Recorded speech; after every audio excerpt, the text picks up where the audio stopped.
शुरू हो गया कमरा भी।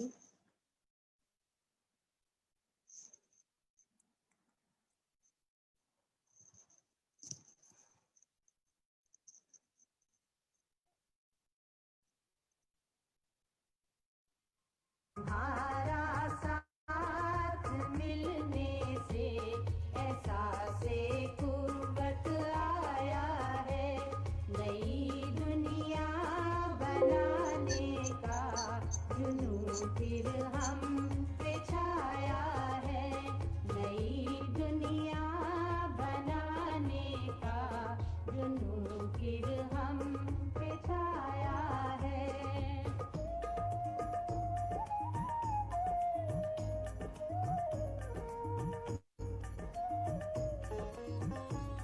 कुछ तन्हा तन्हा मैं थी, कुछ तन्हाई तुम्हें थी, दोनों में थी लाचारी, दोनों थी थके हारी। कुछ तन्हा तन्हा मैं थी, कुछ तन्हाई तुम्हें थी, दोनों में थी लाचारी, दोनों थी थके हारी।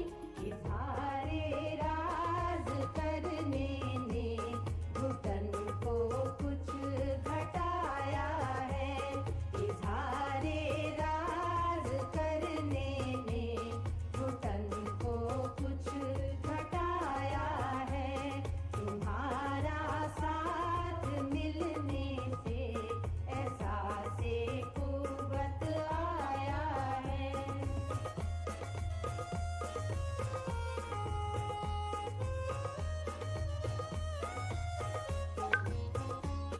थोड़ा मैं तुमको समझी, थोड़ा तुम मुझको समझी, मुझे ऐसा लग रहा है कि प्यार हो गया है। थोड़ा मैं तुमको समझी, थोड़ा तुम मुझको समझी, मुझे ऐसा लग रहा है कि प्यार हो गया है, नए रिश्तों नए नातों ने कैसा रंग जमाया है, नए रिश्तों नए नातों ने कैसा रंग जमाया है, तुम्हारा साथ मिलने से एहसासे कुर्बत आया है।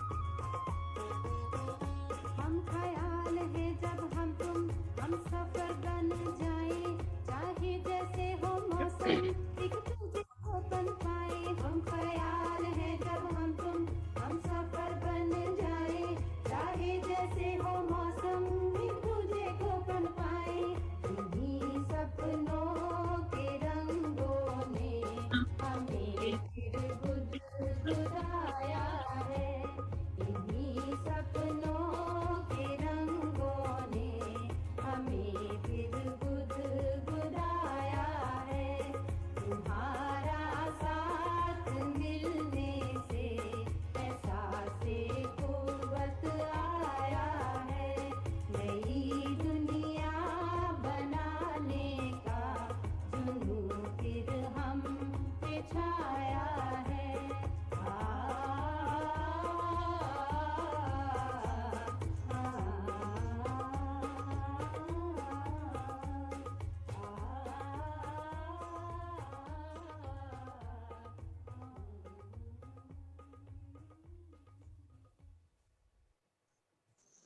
सभी दोस्तों को नमस्ते, गुड इवनिंग। मैं Swati, feminism in India Hindi से, और आप सभी एक अभी क्रांतिकारी नारीवादी गीत सुन रहे थे। खास पेशकश थी संगत संस्था की तरफ से। तो एक बार फिर हम आपके सामने हैं, आपके साथ हैं जुड़ने के लिए, नारीवादी मुद्दे पर एक बातचीत के लिए, एक संवाद करने के लिए। तो आज की हमारी जो बातचीत है उसे हम शुरू करें उससे पहले हम लोग एक परिचय करते हैं कि मैं कौन हूँ, फेमिनिज्म इन इंडिया हिंदी क्या है, और आज की जो हमारी खास मेहमान है वो कौन होने वाली है। तो फेमिनिज्म इन इंडिया की शुरुआत 2013 में हमारी फाउंडर जपलीन पसरिचा ने एक फेसबुक पेज से की थी। एक युवा लड़की कॉलेज से निकलने के बाद काम चल रहा था महिला के मुद्दों पर दुनिया में, हमारे देश में, लेकिन कहीं ना कहीं जपलीन को ये चीजें कुछ कम लग रही थी, कुछ कमी थी कहीं कुछ कम लिखा जा रहा था या कुछ आवाजें थी जो छूट रही थी।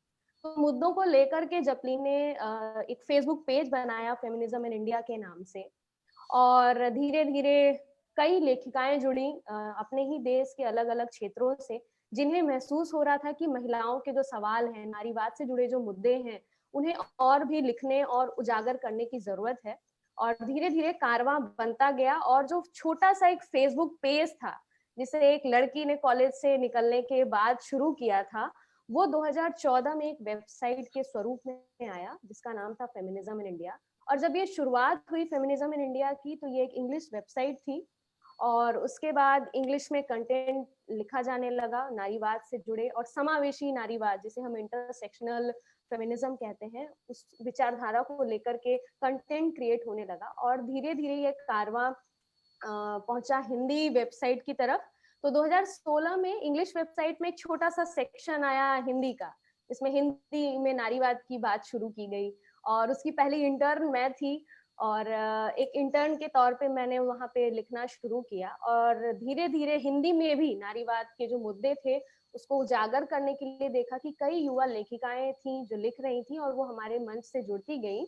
और मई 2019 में फेमिनिज्म इन इंडिया की हिंदी वेबसाइट लॉन्च की गई। तो फेमिनिज्म इन इंडिया का धीरे धीरे जो विस्तार था वो बढ़ता चला गया। आज जो है हम 2 भाषाओं में, इंग्लिश और हिंदी में लिख रहे हैं। समाज के जो हाशिए पर बसने वाले समुदाय हैं, उनके जो भी मुद्दे हैं, उनसे जुड़ी जो खबरें हैं, उनको हम लगातार उठा रहे हैं अपने मंच के माध्यम से।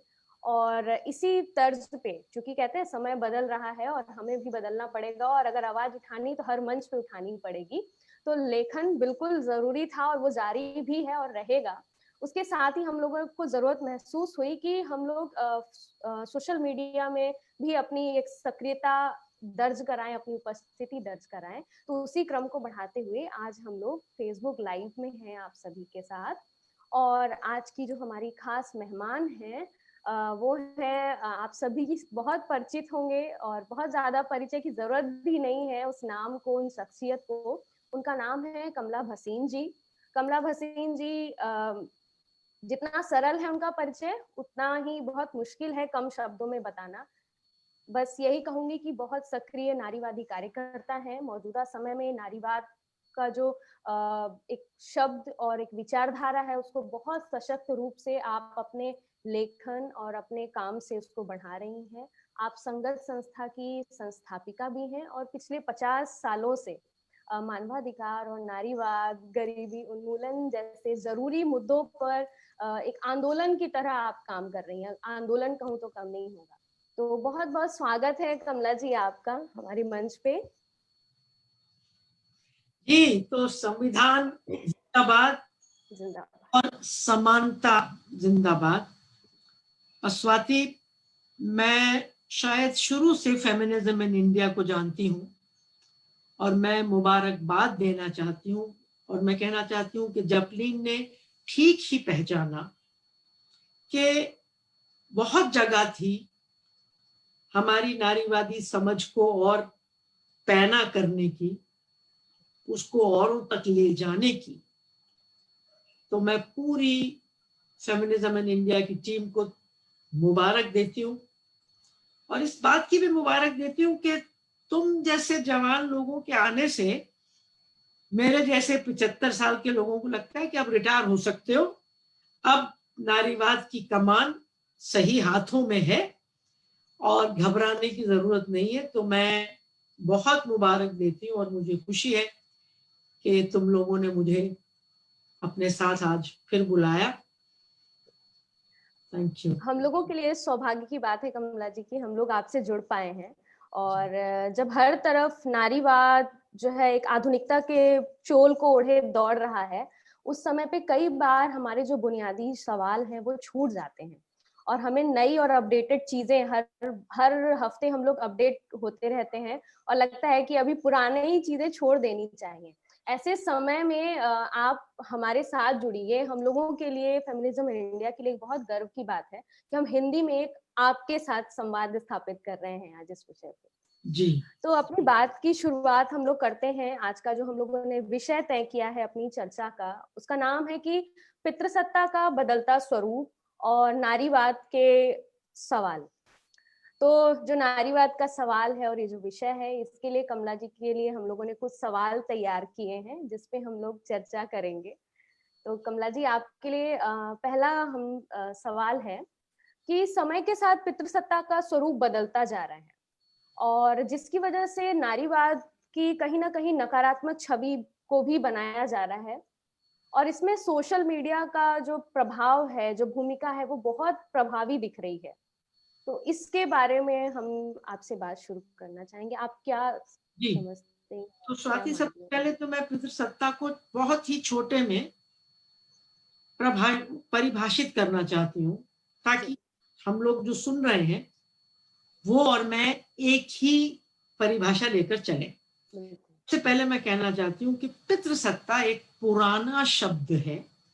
पितृसत्ता, पिता की सत्ता, लेकिन आज इसका अर्थ पूरी तरह से बदल गया है। आज इसका अर्थ है पुरुष सत्ता।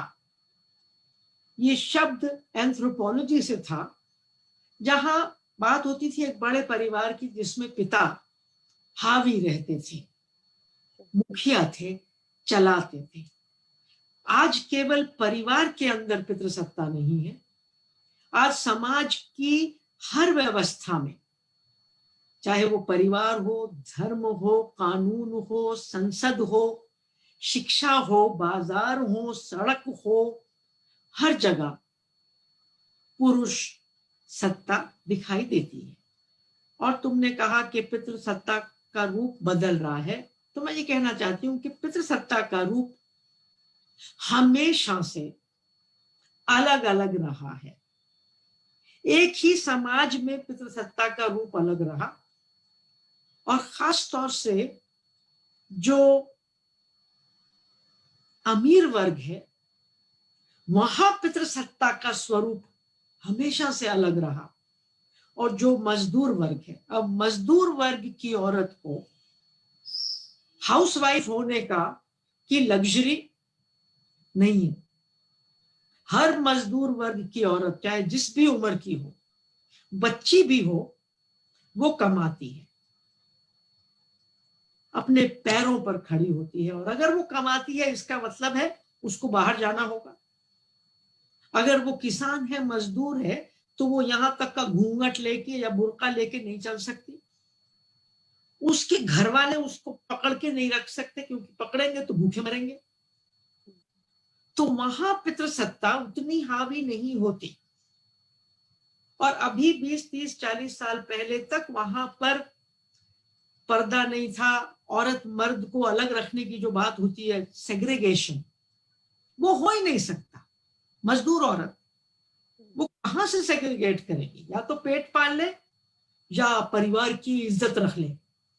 और जब परिवार को सूट करता है तो इज्जत रखवा लेते हैं, जहां सूट नहीं करता तो पेट पालवा लेते हैं। तो और दूसरा है, हर समाज में पितृसत्ता का रूप अलग रहा है। आज पितृसत्ता का एक बहुत ही विकराल सा रूप हमारे सामने आ रहा है, जिसको मैं बहुत सालों से कैपिटलिस्ट पेट्रियार्की कहती हूं, पूंजीवादी पितृसत्ता। जो हमारी धार्मिक सांस्कृतिक पितृसत्ता थी, पुरुष सत्ता थी, वो कमजोर पड़ी है, मगर उसकी जगह इस पूंजीवादी पितृसत्ता ने ले ली, जो हर टेलीविजन पर दिखती है, हर मोबाइल फोन पर चलती है, शहर में हर एडवर्टाइजमेंट्स पर तो दिखती है। तो इसका रूप बदल रहा है। और तुमने कहा कि नारीवाद को कि नकारात्मक छवि, तो बीबी हमारी सकारात्मक छवि तो कभी नहीं थी। मतलब किसी भी सत्ता वाले को सवाल नहीं पसंद, और हम सवाल ही उठाते हैं, सवाल पूछते हैं, सवाल उठाते हैं, सवाल करते हैं।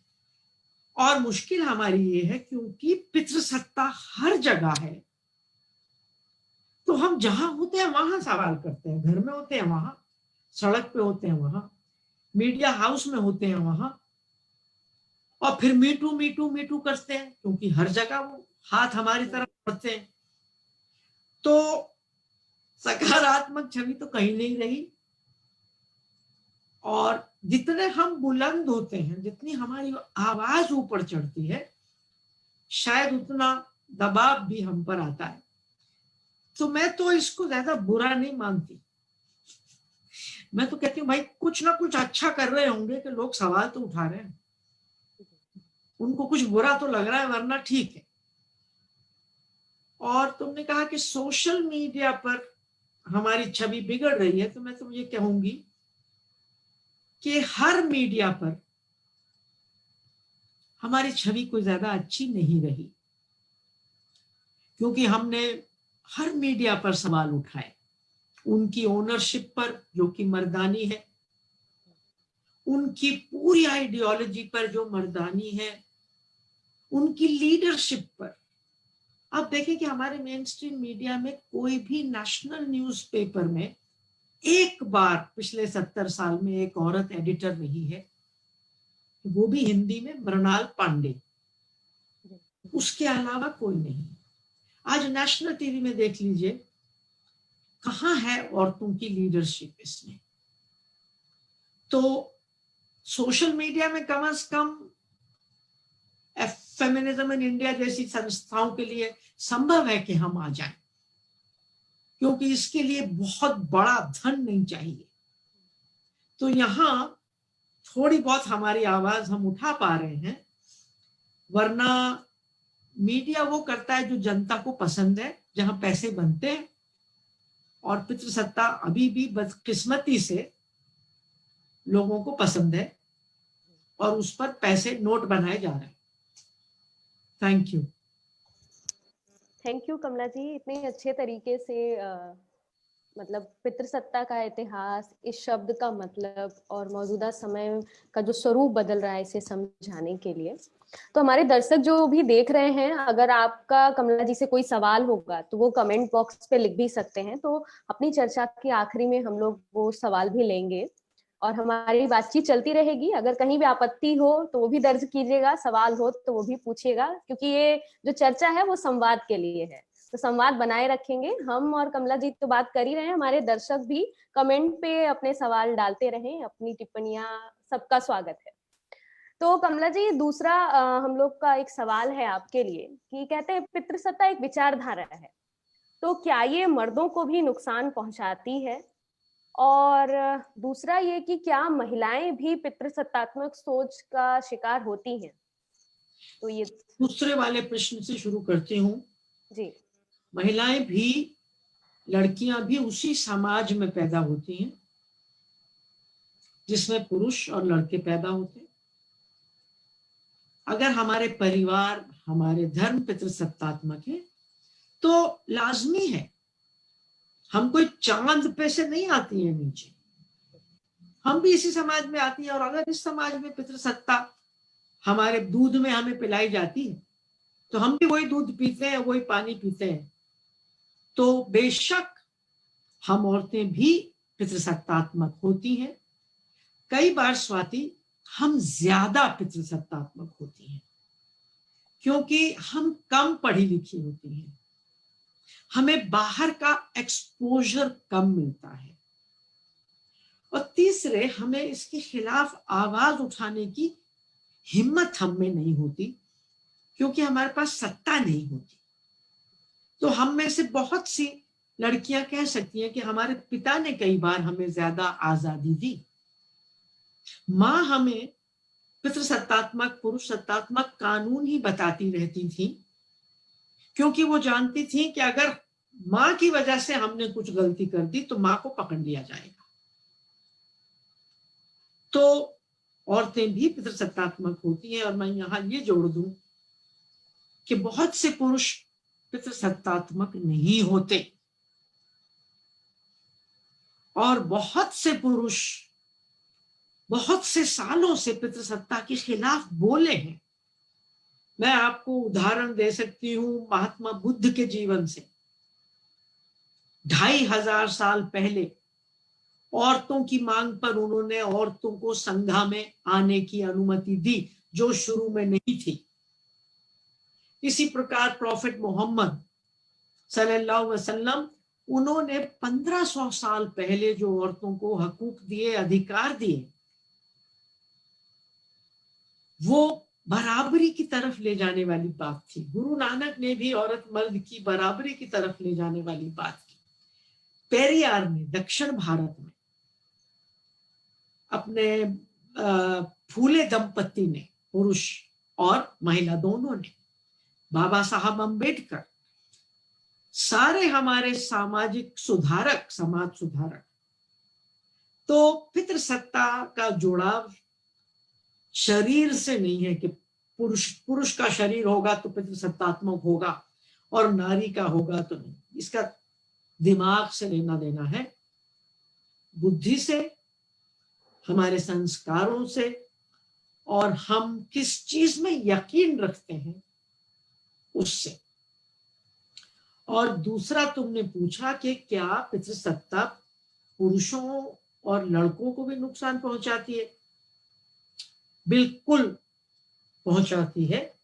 और क्योंकि पितृसत्ता लड़कों को और पुरुषों को बहुत प्रिविलेजेस भी देती है, तो वो बेचारे इसके प्रिविलेज के झांसे में आ जाते हैं और देखते नहीं है कि उनका नुकसान कितना हो रहा है। अब औरत को तो ज्यादा ही नुकसान ही थे। हम तो पिछले 2500 साल से कह रहे हैं कि भाई ये हमको नहीं अच्छी लगती, नहीं अच्छी लगती, लेकिन बहुत ही बिरले पुरुष ये देख पाते हैं कि कैसे उनके अंदर को नुकसान पहुंचाया जा रहा है। बाहर तो राजा बेटा, संपत्ति का मालिक, देश का मालिक, आजादी का मालिक, अच्छी शिक्षा का मालिक, लेकिन थोड़ी सी गहराई से हम देखें, जितनी स्टीरियोटाइपिंग लड़कियों की होती है, जितना हमें कहा जाता है कि तुम क्या पहनोगी, उतना ही लड़कों को कहा जाता है कि तुम क्या पहनोगी। कोई लड़का फूल वाली कमीज, पिंक रंग की कमीज पहन के निकल जाए तो मुझे लगता है कि उसके ऊपर ज्यादा बात बनेगी जितनी कि मेरे पतलून पहनने से आज बनती है। तो आज हम देखेंगे कि औरतें जो मर्जी पहन के बाहर निकल जाती, लड़के नहीं निकल पाते। उनको भी कहा जाता है कि तुम क्या नहीं करोगे और क्या करोगे। जहां तक लड़कों पर हिंसा का सवाल है, पिछले 50 साल 60 साल से हम देख रहे हैं कि लड़कों पर भी बहुत यौनिक हिंसा होती है। और अब तो कितनी रिसर्च है कि उनके ऊपर भी कौन करता है, 99% मर्द ही करते हैं। तीसरी बात, जो उनके ऊपर कमाने की जिम्मेदारी का बोझ आता है, उनके ऊपर घर की तमाम औरतों की चौकीदारी करने का बोझ आता है, उनको प्रोटेक्ट करने का बोझ आता है। उसके आगे अगर हम चलें तो समाज चाहता है कि लड़कों को मर्दाना बनाया जाए, उसके लिए उनको हिंसा सिखाई जाती है, छोटे छोटे बच्चों को बंदूक पकड़ा दी जाती है खेलने के लिए। परिवार वाले चाहते हैं कि ये निडर बने, निडर बनाते बनाते उसको दबंग, बदतमीज, डॉन बना दिया जाता है। तो अगर हम देखें कि आज पूरी दुनिया में 99% टेररिस्ट मर्द हैं, 100% बलात्कारी मर्द हैं। इसी प्रकार से अगर हम देखें कि शराबी, कबाबी, ड्रग एडिक्शन मर्दों में कितना ज्यादा है। सड़कों पर अगर हम देखें दंगा करने वाले, और स्वाति मैं ये मानती हूं कि कोई भी पुरुष हिंसक पैदा नहीं होते। अगर पुरुष हिंसक पैदा होते तो बुद्ध कहां से आते, दलाई लामा कहां से आते, उनका भी तो जिस्म पुरुषों का जिस्म है। तो हमारा समाज पुरुषों को बहुत नुकसान पहुंचा रहा है। अब जैसे मैं हूं, मेरा बलात्कार हो जाता है, मेरा बलात्कार तो हुआ ना, इसमें मैंने तो कुछ गलत नहीं किया, लेकिन बलात्कारी ने तो गलत किया, तो वो तो दोषी है ना, मैं तो दोषी नहीं हूं। तो मैं ये समझती हूँ कि बहुत सी चीजों के दोषी बेचारे मर्दों को बनाया जाता है, कमाने की पूरी जिम्मेदारी उनको देकर उनके जो असली शौक हैं उनकी तरफ वो बेचारे जा भी नहीं सकते। और अगर बेटी को दहेज देना है तो दहेज लाना किसको पड़ता है, भाई को या पिता को? उसके लिए लड़के किसको ढूंढ के लाने पड़ते हैं, भाई को या पिता को? तो मैं ये समझती हूँ कि पितृसत्ता औरत और मर्द और ट्रांसजेंडर्स और होमोसेक्सुअल्स सबके लिए घातक है और हम सबको मिलकर इसके खिलाफ आवाज उठाने की जरूरत है और कुछ हद तक ये आवाजें उठ भी रही हैं। जी बहुत बहुत शुक्रिया कमला जी, इतनी अच्छे से बताने के लिए कि मर्दों को कैसे पितृसत्ता नुकसान पहुंचा रही है और पहुंचाती आई है।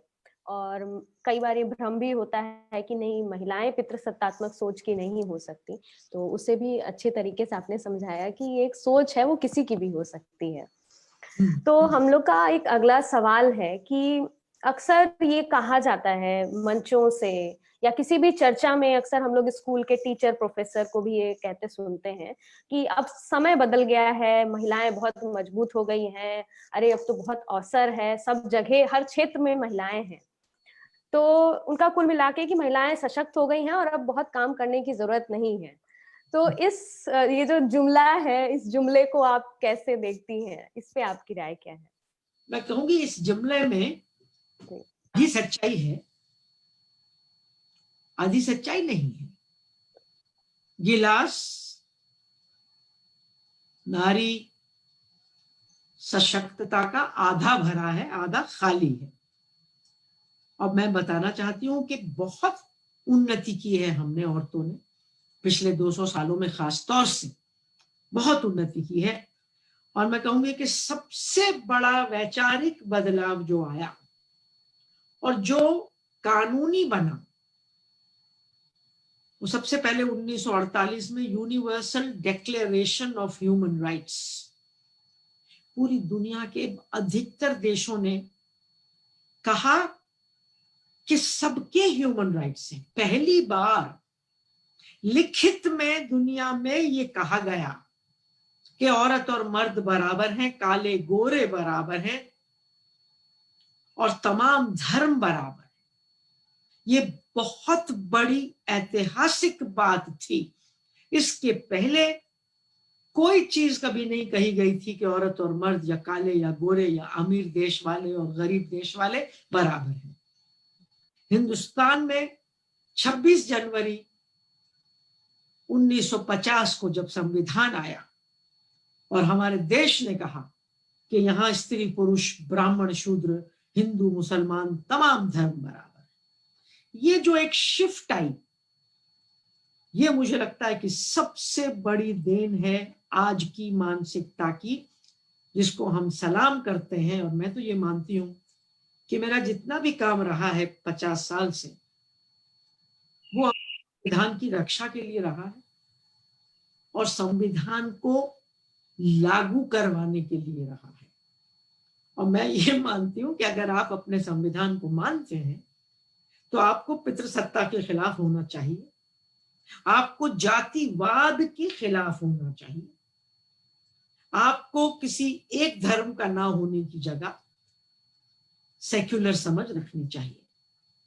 दूसरा जो बहुत बड़ा बदलाव आया वो है बीबी कि आज हर औरत आदमी जानता है कि कुछ चीजें हैं जो गलत हैं, जो पहले नहीं जानते थे लोग, कि औरत पर हाथ उठाना गलत है, औरत का बलात्कार गलत है, ये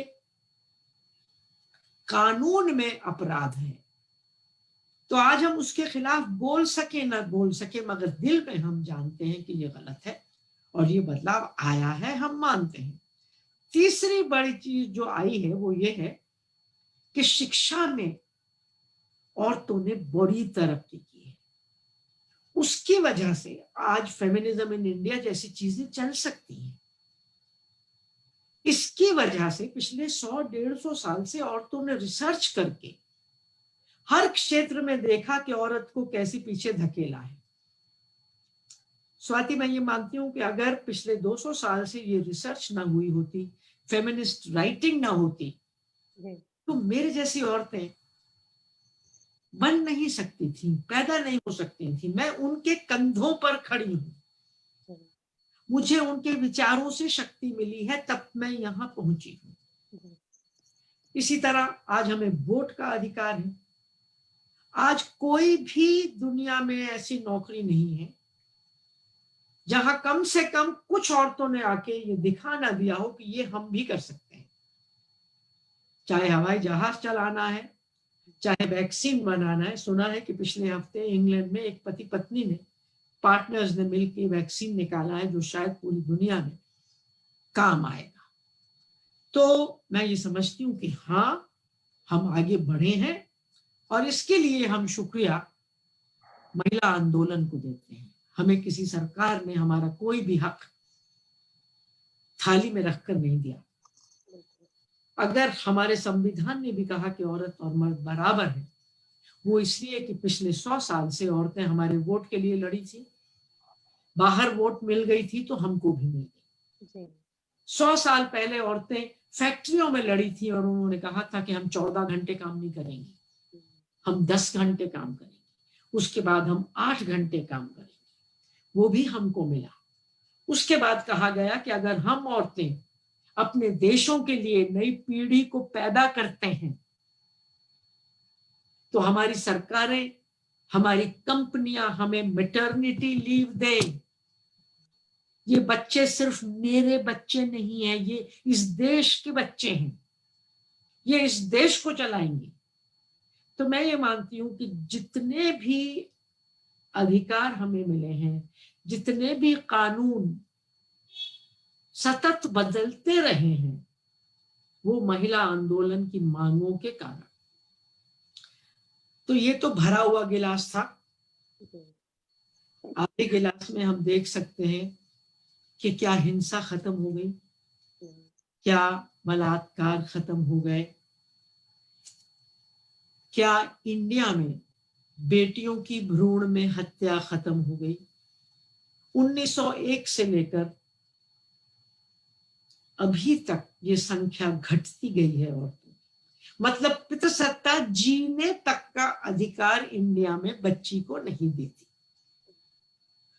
मैं 1946 में पैदा हुई, 4-5 साल की थी, तब तक गांधी जी थे। तो मैं ये समझती थी कि जब विकास आ जाएगा, अंग्रेज चले जाएंगे, शिक्षा आ जाएगी, तो समानता आ जाएगी, लड़कियां लड़के बराबर हो जाएंगे। मगर आज सबसे पढ़े लिखे लोग, सबसे आर्थिक रूप से विकसित राज्य सबसे ज्यादा बेटियां मार रहे हैं। पंजाब, दिल्ली, हरियाणा। और भी आजकल कोरोना को हम पैंडेमिक कह रहे हैं। पैंडेमिक, उसने 1 मिलियन लोगों को मारा होगा अभी तक। अभी एक UNFPA की रिपोर्ट आई थी जिसने कहा कि पूरी दुनिया में 140 मिलियन लड़कियां और औरतें पितृसत्ता ने मारी हैं। कितनी? 140 मिलियन, जिसमें 70 मिलियन चीन में और 56 मिलियन मेरे देश में, जहां नारी की पूजा होती है। 56 मिलियन औरतें कम है इस देश में, सामाजिक कारणों से, शारीरिक कारणों से नहीं।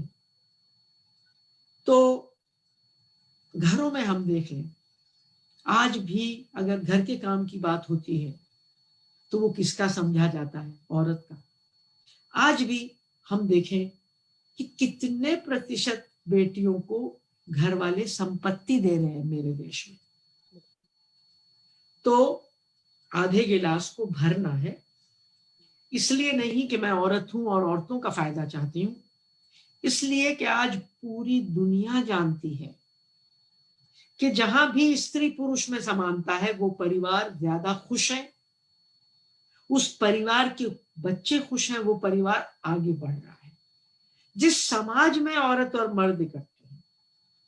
और यार ये तो हम पता नहीं कितने 100 साल से कह रहे हैं कि 2 पहियों पर गाड़ी चलती है, एक पहिया छोटा होगा। जी। तो भैया छोटे पहिए, और हम नहीं कह रहे कि बड़े वाले पहिए को छोटा कर दो, हम कह रहे हैं उसको बड़ा रखो, हमको भी बड़ा होने दो। और हम ये भी कह रहे हैं कि जहां आपने हमें मौका दिया, हमने करके दिखाया। तो ये बहुत बड़े बड़े मुद्दे हैं, औरतों पर हिंसा, औरतों को नकारना, उनको कम। और ये मैं कहना चाहती हूँ कि ये सिर्फ हिंदुस्तान में नहीं है पितृसत्ता, पेट्रियार्की या मेल डोमिनेशन पूरी दुनिया में है। अमेरिका में हमने पिछले 4 साल से खासतौर से उनके जो प्रेसिडेंट साहब हैं, जिनको हरा तो दिया गया है, वो हार नहीं मान रहे हैं। मतलब उनको देख के पता लग जाता है कि 250 साल 200 साल बाद भी समानता की किस तरह की बोली ऐसे नेता भी आज बोलते हैं। तो अभी सफर बाकी है, और मैं समझती हूँ कि अगर अब हमारे पुरुष भी इस बात को समझ लें कि जब तक औरत आजाद नहीं होगी, पुरुष भी आजाद नहीं हो सकते। और ये जो जेंडर इक्वालिटी की लड़ाई है, उसकी समझ ही स्वाति थोड़ी सी गड़बड़ है। लोग समझते हैं कि जेंडर इक्वालिटी में औरत को फायदा होगा, मर्द को नुकसान होगा। ये बिल्कुल गलत है। इसको कहते हैं कि, इसको अंग्रेजी में कहते हैं जीरो सम गेम है। बहन को फायदा हुआ, भाई को नुकसान हुआ, टोटल फायदा जीरो। बिल्कुल गलत है। ये विन विन गेम है दोनों के लिए। आज अगर मैं खड़ी होकर अपने पिता से कह दूं कि पिताजी भाई को वो करने दो जो भैया चाहते हैं, उनको कह दो कि मेरे लिए दहेज इकट्ठा करने की जरूरत नहीं है, मैं किसी दहेज लेने वाले आदमी से शादी करके अपने मुंह को काला नहीं करूंगी। मुझे आपने पढ़ाया है, मुझे आपने शिक्षा दी है, तो दहेज वाले बाहर जाएंगे, वो नहीं आएंगे। और मेरे लिए आपको लड़के भी ढूंढने की जरूरत नहीं है। जिस दिन मुझे कोई पसंद आया मैं ढूंढ लूंगी। तो भैया वो कर सकता है जो वो करना चाहता है। और भाई को अगर मालूम हो कि पिता की बुढ़ापे की लाठी आज कितनी लाखों बहनें बन रही हैं, तो पुरुषों को घबराने की जरूरत नहीं है, क्योंकि हम हैं ना। जब तक हम हैं ना, हम ना कहें, तब तक पुरुष को ये कमाने के, प्रोटेक्ट करने के बोझ सहने होंगे। हमेशा किसी गर्लफ्रेंड को लेके जाता है बेचारा चाय पिलाने, हमेशा बिल भरना पड़ता है। वो नहीं भरने पड़ेंगे, हम अपना बिल खुद देंगे। और हम अपना सूटकेस भी उतना ही भारी बनाएंगे जितना हम उठा सकते हैं। आपसे सूटकेस भी नहीं उठवाएंगे। ये मेरा नारीवाद कहता है कि अधिकार मांगने से पहले मैं जिम्मेदारियां पूरी करूं, सिर्फ अधिकार की बात ना करूं। तो ये है बीबी। तो वो आधी बात ठीक कहते हैं, आधी बात अभी ठीक हमने। बहुत बहुत शुक्रिया कमला दी, इतने अच्छे से बताने के लिए। भरी ग्लास और आधी ग्लास का जो भूगोल है, जो समीकरण है, जिसे अक्सर हम बोलते हैं लेकिन खाली ग्लास की बात हम भूल जाते हैं। तो हमें दोनों को याद रखना चाहिए कि महिला आंदोलन ने हमें क्या दिया है। वो जो दिया है वो जिम्मेदारी है कि उसे हम आगे भी ले जाएं। अगर आज हम इस मंच पर हैं तो हम ये सुनिश्चित करें कि आने वाले समय में और भी बहनें ऐसे ही चर्चा करें और करती रहें, लगातार ये बात जारी रहे। तो हम लोग अपने अगले सवाल की तरफ चलते हैं, और ये हम लोग का आखिरी सवाल है आज की बातचीत का। इसके बाद फिर हम लोगों के दर्शकों के लगातार कुछ सवाल आ रहे हैं, तो उस पर हम लोग चर्चा करेंगे। तो अगला सवाल है कि आपने अभी हाल फिलहाल में आपको सोशल मीडिया पे भी हम लोग देख रहे थे कि दिल में बेटी और विल में बेटी, यानी कि बेटी के लिए जो संपत्ति का अधिकार है। तो आपने एक लेख लिखा था जिसका शीर्षक था दिल में बेटी और विल में बेटी। तो इस पर आपकी राय हम लोग जानना चाहेंगे। स्वाति, तुमने जरूर सुना होगा कि एक पूरी दुनिया में एक कैंपेन चल रहा है 1 बिलियन राइजिंग जी। इसको हिंदी में मैंने नाम दिया था उमड़ते 100 करोड़। मैं उसकी साउथ एशिया कोऑर्डिनेटर हूं, और जो मेरी संस्था है, मेरा नेटवर्क है संगत, वो इसकी सेक्रेटेरिएट है। तो जब हम हिंसा के खिलाफ काम कर रहे हैं तो हमने देखा कि अगर औरत के पास थोड़ी सी भी संपत्ति है तो उस पर हिंसा कम होती है। केरला में एक रिसर्च की थी, एक हमारी बहुत होनहार मशहूर फेमिनिस्ट इकोनॉमिस्ट हैं बीना अग्रवाल, प्रोफेसर बीना अग्रवाल, जो मैनचेस्टर यूनिवर्सिटी में पढ़ाती हैं और यहाँ भी उन्होंने पढ़ाया। उन्होंने रिसर्च की कि केरला में अगर किसी भी औरत के पास थोड़ी सी भी संपत्ति थी, माने 5 बाई 5 फुट की थोड़ी सी जमीन भी थी जहां वो सब्जी लगा ले और एक छोटी सी झोपड़ी लगा ले, तो केवल 6 से 8% महिलाओं पर हिंसा होती है और संपत्तिहीन औरतों पर 40 से 50%। क्यों? इसके लिए एक शब्द इस्तेमाल होता है कि औरत के पास अगर फॉल बैक पोजीशन है, फॉल बैक पोजीशन कि अगर मुझे कोई धक्का दे तो क्या मैं पीछे संभाल नहीं जाऊंगी? अगर मुझे इस बात का इत्मीनान हो कि मेरे गिरने पर मुझे उठाने वाले होंगे तो मैं डरूंगी नहीं, मैं निकल जाऊंगी उस घर से जहां मेरी इज्जत नहीं है, जहां मुझ पर हिंसा है। और मुझ पर हिंसा करने वाला भी जानता है कि ये बेबस नहीं है, बेचारी नहीं है, इसके पास चारा है, ये छोड़ के चली जाएगी तो वो मारेगा भी नहीं। तो जब ये बात हमें समझ में आई तो हमने 1 बिलियन राइजिंग में 2 और कैंपेन लिए। एक ये था संपत्ति औरत की भी, तो इसके लिए हम एक, वो क्या कहते हैं आप लोग, एक हैशटैग ढूंढ रहे थे, हैशटैग। तो हमें बताया गया कि हैशटैग में 14 लेटर्स ही हो सकते हैं। तो हमने एक हैशटैग बनाया, प्रॉपर्टी हर राइट। तो मैंने कहा अच्छा ठीक है, बढ़िया, वेरी गुड वेरी गुड। लेकिन 2 दिन मैंने सोचा, तो मैंने कहा नहीं, ये राइट की बात तो कानूनी हो जाती है, और कानून तो हमारे यहाँ सब चीज पर है। भ्रूण हत्या के खिलाफ है, वो हो रही है, बलात्कार के खिलाफ है, वो हो रही है। तो मैंने बीबी कभी भी कानून पर इतना जोर नहीं दिया, मैंने मानसिकता पर, विचारधारा पर, खुद को बदलने पर जोर दिया। तो हमने वो प्रॉपर्टी हर राइट को हटा दिया। जैसे ही राइट की बात करते हो तो अगले की भी पीठ खड़ी हो जाती है, अच्छा अधिकार नहीं, मैं देखता नहीं भैया अधिकार नहीं लेंगे, प्यार से बात करेंगे। हमने कहा प्रॉपर्टी फॉर हर, और उसमें मैंने 2 बड़े बड़े नारे जो काफी मशहूर हुए कि बेटी दिल में, बेटी विल में। आप कहते हो ना बेटी को बहुत प्यार करते हो, तो प्रूव कर दो यार, प्रूव कर दो ना, दिल में है अगर तो विल में भी लगा लो। दूसरा था ना दहेज ना महंगी शादी, बेटी को देंगे संपत्ति आधी। आज अगर मिडिल क्लास परिवार 50 लाख रुपया देकर अपनी बेटी को घर से विदा करते हैं, गंगा नहाते हैं, उसकी जगह उसको 1 कमरे का फ्लैट दे, लड़के अपने आप ढूंढ लेगी, भागे भागे आएंगे बेचारे जिनके ऊपर, सिर के ऊपर छत नहीं है। और अगर वो संपत्तिवान होगी तो पिटेगी नहीं, संपत्तिवान होगी तो कल माँ अकेली रह गई, पिता अकेले रह गए, अपने घर में वो माँ और बाप को ला के रख सकती है कि ये घर मेरा है, इसमें मेरी माँ, मेरा भाई, मेरा सब रह सकते हैं। तो देखिए बुढ़ापे की लाठी वो तभी बन सकती है जब उसको खुद पैर दिए जाएं, उसको वो दिया जाए। तो ये हमारा एक वो चल रहा है। और एक और जो हमारा कैंपेन है हिंसा कम करने को, हम ये समझते हैं कि औरतों से घर का सारा काम करवाना भी एक बहुत बड़ी हिंसा है।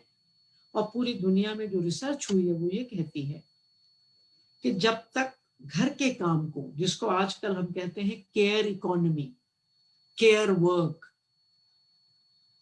केयर वर्क क्यों? बच्चों की, बूढ़ों की, बीमारों की तामीरदारी करना, संभालना, सेवा करना। तो इस सेवा के काम को जब तक सिर्फ और सिर्फ औरत का काम समझा जाएगा, औरत कभी बाहर बराबरी नहीं कर सकती। वो कब तक 3 कामों के 2 कामों का बोझ सहेगी? तो दूसरा जो आपको हमारा है कि माँ का ही क्यों लेते नाम, घर का काम है सबका काम। तो ये हमारा दूसरा स्लोगन है, और स्लोगन ही नहीं, कैंपेन है। और हम यही कह रहे हैं कि घर का काम सबका काम होगा जब पुरुष भी अपने बच्चों को संभालेंगे, तो ममता पैदा होगी। ममता का कोई औरत के जिस्म में कोई अलग से ग्लैंड नहीं है, कोई अलग से ग्लैंड नहीं है कि ये वाला ग्लैंड जो है ममता पैदा करता है। और सारी औरतों में ममता होती तो फिर वो चुड़ैल सासें कहाँ से आती जो हमारे जैसी हैं? वो जो जालिम औरतें हैं जो एक दूसरे की टांग खींचती हैं, वो कहाँ से आती?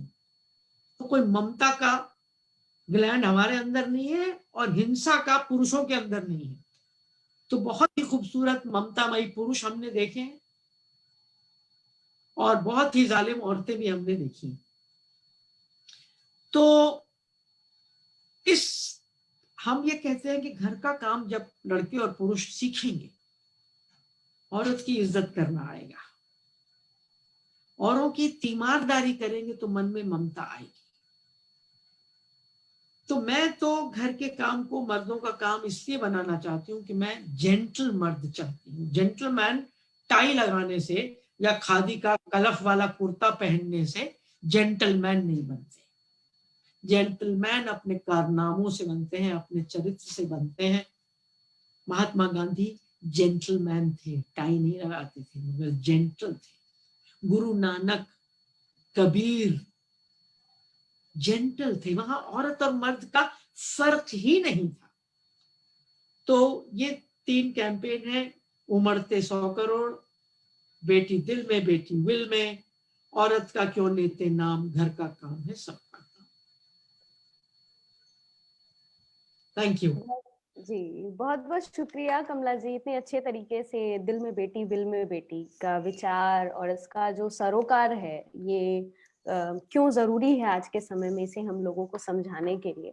और यहाँ पे एक बात और जोड़ना चाहूंगी, आपने कहा समानता की बातें, कि जो हम सीखें घर में कि घर का काम जो है पुरुष भी कर सकते हैं। तो आपने एक कविता लिखी है, धम्मक धम भाई धम्मक धम। तो वो कविता जब हम गांव में हम लोग बच्चों के साथ काम कर रहे हैं, तो हम लोगों ने उन्हें रटाना शुरू किया, और कई स्कूल के बच्चे हैं जो ये रट चुके हैं, तो उन्हें भी बहुत पसंद आ रही है। और लड़कियां बड़ा ही इठलाते हुए वो आपकी पोयम गाती हैं, और उनका जो भाई पढ़ रहा होता है क्लास में, उनको संबोधित करती हैं कि जो है पापा जब घर से आते हैं ठल्लम ठाले नहीं बैठेंगे, वो बच्चों को भी संभालेंगे। तो बिल्कुल अगर हम करना चाहें तो हम कर भी सकते हैं, और ये बहुत जरूरी है। और विल की जो बात है, तुम्हें पता होगा कि वो कविता मैंने 40 बरस पहले लिखी थी, जब मेरे बच्चे पैदा हुए थे जी। और अब जाकर मतलब पिछले 4 साल में उसके ऊपर बहुत सारे वीडियोस भी बने।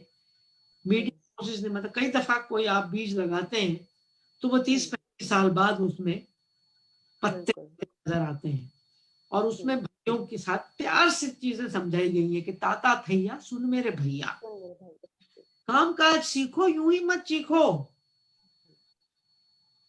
अगर खाते हो खाना तो सीखो से पकाना, अगर फाड़ते कपड़े तो सीखो उनको सीना, और भरना सीखो पानी अगर तुम्हें है पीना, और घर का काम करे जो खुद बस उसका ही जीना, ताता थैया सुन मेरे भैया। तो बिल्कुल ये हमें लगता है कि हर स्तर पे हमें काम करने की जरूरत है, बच्चों के साथ भी, क्योंकि कहीं ना कहीं हमारे बच्चे भी हमारे घर के पुरुषों से सीखते हैं। तो इसीलिए शुरुआत में मैंने इंट्रो में कहा था कि कमला जी का काम जो है वो अपने आप में एक आंदोलन है। वो लिखती हैं लेकिन वो रच रही हैं हर वर्गों के लिए, और जिसे बिल्कुल जोड़ने की जरूरत है। तो कमला जी, हम लोगों के 4 सवाल थे। अब हमारे जो दर्शक फेसबुक पे हमें देख रहे हैं, उनके कुछ सवाल हम लोग लेना चाहेंगे। तो रीना जी हैं, उन्होंने पहला एक सवाल किया है कि राजनीतिक पार्टी पितृसत्ता को कैसे मजबूत करती है। तो उनका ये सवाल है, रीना जी पूछ रही हैं फेसबुक से। एक तो हमारे यहाँ देश में राजनीति में पुरुष हावी हैं। 70 साल के बाद भी संसद में कभी 11% से ज्यादा महिलाएं नहीं रही। अब मुझे नहीं मालूम कि बिहार के इन इलेक्शंस में कितनी महिलाएं जीती हैं। तो हालांकि इस देश में प्रधानमंत्री इंदिरा गांधी बहुत वर्षों पहले बनी, लेकिन चूंकि वो नारीवादी वजह से नहीं आई थी, वो भी पितृसत्ता की वजह से आई थी। उनके पिता गुजर गए तो वो आ गई, राजीव जी गुजर गए तो सोनिया जी आ गई, लालू जी को जेल भेज दिया तो राबड़ी जी आ गई। और ठीक इसी तरह श्रीलंका की जो दुनिया की पहली प्रधानमंत्री थी, वो श्रीलंका में थी, उनके भी पति परमेश्वर गुजरे तो वो प्रधानमंत्री बन गई। ठीक इसी तरह बांग्लादेश की दोनों महिलाएं, ठीक इसी तरह बेनजीर भुट्टो, ये सारी की सारी पितृसत्ता के कारण ही आई। ये तो बहुत ही बिरली हमारी बंगाल की चीफ मिनिस्टर दीदी जो है, वो है जो अपने दम पर आई, और कुछ और महिलाएं हैं वो जो अपने दम पर आई। तो और इस वजह से भी शायद राजनीति एक बहुत मर्दानी स्पेस है, एक मर्दानी जगह है। एक औरत को वहां जाने में डर लगता है। उनकी भाषा, उनकी बातचीत, उनके तौर तरीके, और क्या क्या हमारे नेताओं के मुंह से आज भी निकलता है, क्योंकि वो बेचारे इसी के आदी हैं। माँ बहन की गाली के बिना बहुत से वो कुछ कह नहीं सकते। तो मुझे लगता है कि राजनीति में औरतों को और आने की जरूरत है। तो मुझे लगता है कि हम लोग सफाई में औरतें परफेक्ट होती हैं, तो राजनीति की सफाई भी हमें करनी चाहिए, और राजनीतिक पापड़ भी हमें बेलने चाहिए। इन सब के ऊपर मैंने ये स्लोगन्स बनाए थे कि हम तो पापड़ बढ़िया बनाते हैं, अब राजनीति के पापड़ भी हम बेलेंगे। लेकिन मुश्किल ये है कि बहुत होनहार औरतें हमारी पॉलिटिक्स में हैं, मगर वो पार्टी में बटी हुई है। अगर उनकी पार्टी में कुछ बलात्कार कोई नेता करता है तो उसके खिलाफ उनकी जबान नहीं खुलती। किसी और पार्टी में कुछ गड़बड़ होती है तो वहां जबान खुलती है। तो उसको मैं नारीवादी नहीं कहूंगी, और मैं इतना कहूंगी कि पिछले 25 साल से मैं कह रही हूं कि हमें राजनीति में अधिक महिलाएं नहीं चाहिए जो बायोलॉजिकल महिलाएं हों। हमें वैचारिक नारीवादी चाहिए, और वो पुरुष भी हो सकते हैं। तो अगर औरत आती भी है और जातिवाद करेगी और पार्टीवाद करेगी और धर्मवाद करेगी, तो उससे औरत को कोई फायदा नहीं है। अगर वो आती भी है और आज कोरोना में जो मजदूरों के साथ क्या हो रहा है उस पर आवाज नहीं उठाएगी क्योंकि पार्टी नाराज हो जाएगी, तो उसका हमें कोई फायदा नहीं है। जब नारीवादी महिलाएं नारीवादी सोच लेकर आएंगी राजनीति में, जिनके पहुंचने से ही मर्दों को पता चल जाए कि अब यहां गंदी वाली भाषा नहीं चलेगी, यहां वो नहीं चलेगा, और ठीक ऐसे ही सिर्फ औरत क्यों हो, ऐसे पुरुष भी आए जिनके सामने औरों को लगे कि इन्हें वो बेहुदा मजाक नहीं पसंद, इन्हें वो बेहुदा शब्द नहीं पसंद, वो गाने नहीं पसंद। Thank you Reena. बहुत बहुत शुक्रिया कमला जी, रीना जी का जवाब देने के लिए। हमारे साथ राजेंद्र जी भी हैं फेसबुक पे। उन्होंने अपना एक सवाल किया है कि पितृसत्ता का जाति और धर्म से कितना संबंध है। ओहो जी, कहाँ फंसा दिया मुझे। जी दोनों से, और आप जानते हो तभी आपने पूछा है, आप खुद इसका सुंदर सा जवाब दे सकते हैं, मुझे पक्का पता है राजेंद्र। देखिए दोनों से बहुत ही गहरा रिश्ता है। काश मेरे पास ज्यादा समय होता तो मैं आपको गहराई से बताती। मैंने जितना समझा है राजेंद्र पिछले 50 सालों में, वो ये है कि आज जितने भी धर्म हैं वो सारे पितृतांत्रिक हैं, यानी इन सबको पुरुषों ने शुरू किया। और आज ये जो संस्थागत धर्म है, इन पर पुरुष कब्जा करके बैठे हैं। उनकी इंटरप्रिटेशन, पुनः परिभाषा केवल पुरुष दे सकते हैं, और किसी भी धर्म में किसी औरत को उसका हेड बनने की इजाजत नहीं है। कोई भी औरत शंकराचार्य नहीं बन सकती, कोई भी औरत पोप नहीं बन सकती, इस्लाम में भी वो कुछ नहीं बन सकती, कोई भी औरत। इसके पहले जो धर्म थे, जहां स्त्री की पूजा होती थी और प्रकृति की पूजा होती थी, वो उसकी पूजा करते थे जो क्रिएटिव है, जिसके बिना दुनिया नहीं चल सकती। तो और चूंकि धर्म पितृसत्तात्मक है, और चूंकि हम धर्मों को सवाल करने में डरते हैं, तो जितने भी धार्मिक असमानता है, हम उस पर सवाल नहीं उठा पाते। बहुत सी औरतें करवा चौथ पर कुछ नहीं बोल सकती, बहुत सी औरतें दूसरे धार्मिक चीजों पर कुछ नहीं बोल सकती। और जाति का जहां तक सवाल है राजेंद्र, अगर जाति को चलाना है तो पितृसत्ता जरूरी है। लड़कों पर भी और लड़कियों पर भी काबू करना जरूरी है। बिना पितृसत्ता के जाति नहीं चल सकती, बिना पितृसत्ता के नस्ल नहीं चल सकती। गोरे काले अगर आपस में शादियां होने लग जाए, और यहां शादियां हो रही थी, और आज दो धर्मों की शादी को हम लव जिहाद कह रहे हैं। मतलब आप देखिए कि क्या हो रहा है। किसी भी देश में हम प्यार से कैसे रहेंगे सबके साथ, अगर हम कहेंगे कि अगर दो धर्म और दो जातियां शादी करेंगी तो ये अब हम कानूनी इनको गलत करने की बात कर रहे हैं। तो जाति यानी कास्ट, क्लास यानी वर्ग, रेस यानी नस्ल, इन सब का बहुत नजदीकी रिश्ता है पितृसत्ता से, और पितृसत्ता के बिना ये नहीं चल सकती। इनका महागठबंधन है ये, इन चारों का।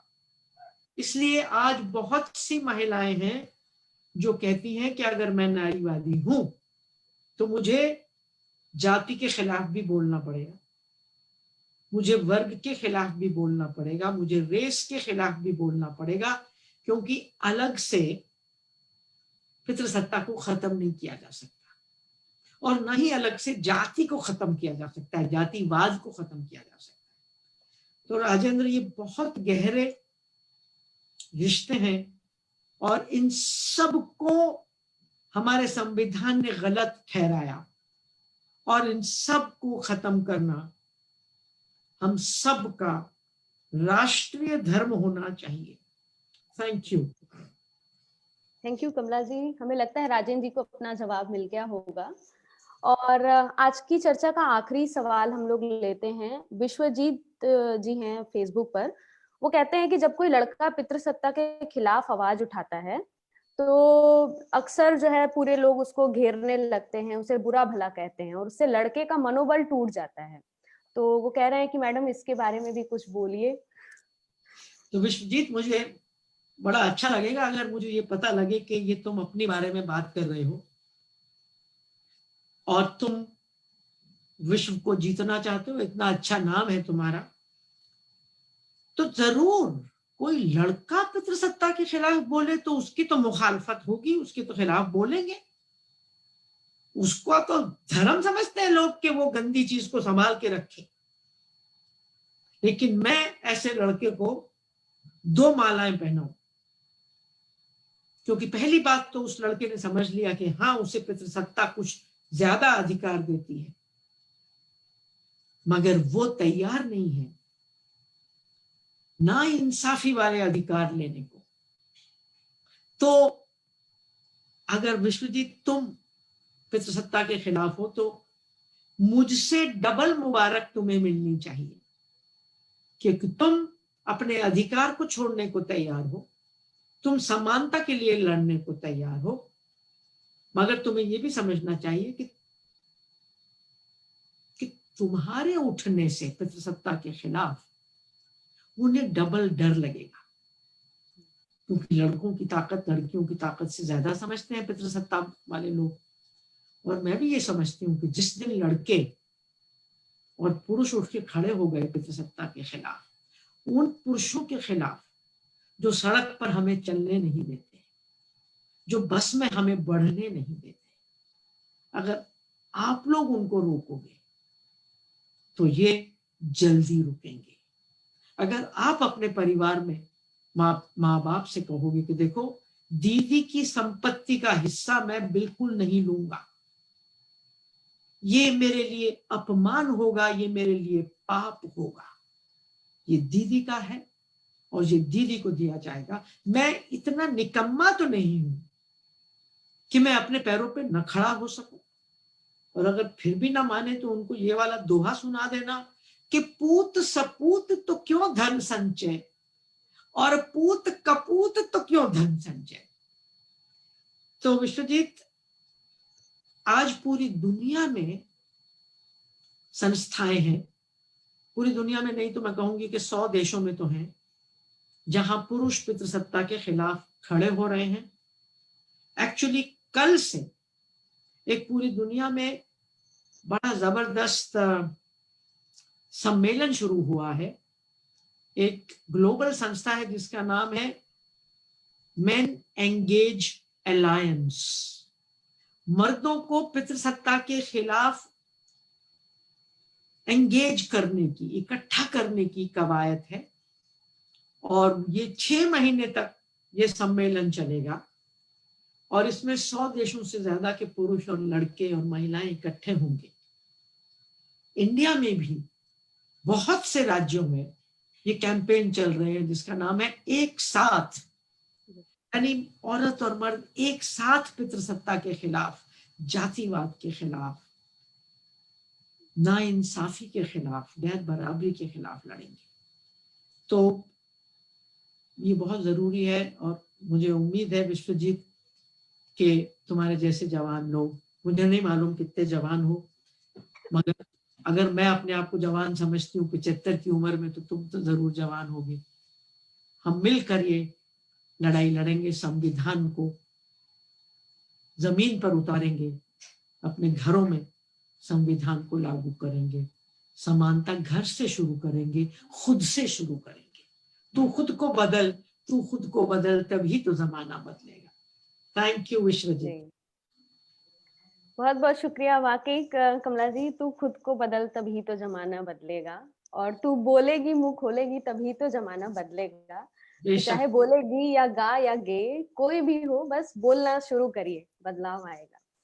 तो कमला जी, हम लोगों के 3 सवाल थे। वैसे तो सवाल बहुत आ रहे हैं और उस पे चर्चा पे जाएंगे तो हम लोगों की चर्चा, हमें लगता है, रात भर या एक सप्ताह भी लगातार ही चलेगी। तो लास्ट में आप कोई संदेश जो हम दर्शकों को देना चाहें, हमारी टीम को देना चाहें, तो हम लोग आपको सुनना चाहेंगे, आपका एक संदेश। स्वाति, तुम ये कहते हो कि मैंने जो 1 घंटे बकवास की वो बकवास थी और अब संदेश मैं अलग से दूंगी? नहीं, नहीं, मेरे पास कोई संदेश नहीं है जी। तो मैंने कहा वही मैं कहती हूँ, वही कहूंगी, और अलग से संदेश देने वाली मैं कोई संदेशक नहीं हूँ। मैं एक छात्र हूँ, एक स्टूडेंट हूँ, एक शिष्य हूँ नारीवाद की, जेंडर इक्वालिटी की। रोज सीखती हूँ, रोज कुछ करती हूँ। अंत में मैं फिर से एक बार मुबारकबाद दूंगी फेमिनिज्म इन इंडिया जैसी संस्थाओं को, ग्रुप्स को, और भी कई हैं जो निकले हैं। और मुझे बड़ी खुशी होगी किसी दिन कुछ लड़के भी फेमिनिज्म इन इंडिया नाम की कोई चीज निकालेंगे, या फेमिनिज्म इन बिहार या फेमिनिज्म इन यूपी के नाम की चीज निकालेंगे, और लड़के निकालेंगे। वो समय अब आ चुका है। और अगर तुम लोग भी कुछ ऐसे लड़कों को प्रेरित कर सको, जहां तुम हो यूपी में, वहां से शुरू करो और कहो कि शुरू करें, तो ये लड़ाई समानता की लड़ाई है, ये लड़ाई पुरुषों के खिलाफ लड़ाई नहीं है। हम मिलकर आगे चलेंगे, मिलकर रोज सीखेंगे और अपनी समझ को विस्तृत करेंगे, गहरा करेंगे, और सिर्फ बातचीत के जरिए, वार्तालाप के जरिए बदलाव लाएंगे। हम बंदूक से बदलाव नहीं लाते, हम लिंचिंग से बदलाव नहीं लाते, हम बंदूक दिखा के नहीं लाते कि बोल फलाना नारा बोल। बदलाव बातचीत से लाते हैं, मोहब्बत से लाते हैं। और हिंसा को अगर मिटाना है तो हिंसा नहीं मिटा सकती। हिंसा को मिटाना है तो सिर्फ और सिर्फ मोहब्बत और प्रेम मिटा सकता है। तो 2.5 अक्षर प्रेम का, पढ़े सो पंडित हुए। Thank you. तो हमारे दर्शक समझ गए होंगे अभी तक की जो चर्चा थी वो पूरी संदेश थी। हमने इसीलिए लास्ट में कमला जी से संदेश की बात रखी, मुझे पता था उनका जवाब यही होगा। तो जो लाइव जो आप लोगों ने मिस किया है उसको फिर से जाइएगा, शुरू से उसे देखिएगा और शेयर करिएगा अपने दोस्तों में, क्योंकि ये संदेश जो भी चर्चा हुई है वो अपने आप में एक बहुत बड़ा संदेश है। और जैसा कहा है कमला जी ने कि हम लोग एक मोहब्बत का संवाद स्थापित करें, हर घर से, हर जिले से, हर क्षेत्र से आवाज उठे और एक अच्छा संसार, एक सकारात्मक जहाँ समानता हो ऐसा बनाने की कोशिश करें। और ये हम युवाओं की ज्यादा जिम्मेदारी है, क्योंकि आगे भविष्य हमारे ही कंधों पर है। तो जो जहाँ है वहां से प्रयास जारी रखें। तो बहुत बहुत धन्यवाद कमला जी हम लोगों के साथ जुड़ने के लिए, बहुत अच्छा लगा, बातचीत आपके साथ रही और हमारे दर्शकों को भी मुझे लगता है अच्छा लगा होगा। तो बहुत बहुत शुक्रिया, हम लोग अपनी बात यहीं पे खत्म करते हैं। Thank you Swati, thank you, thank you.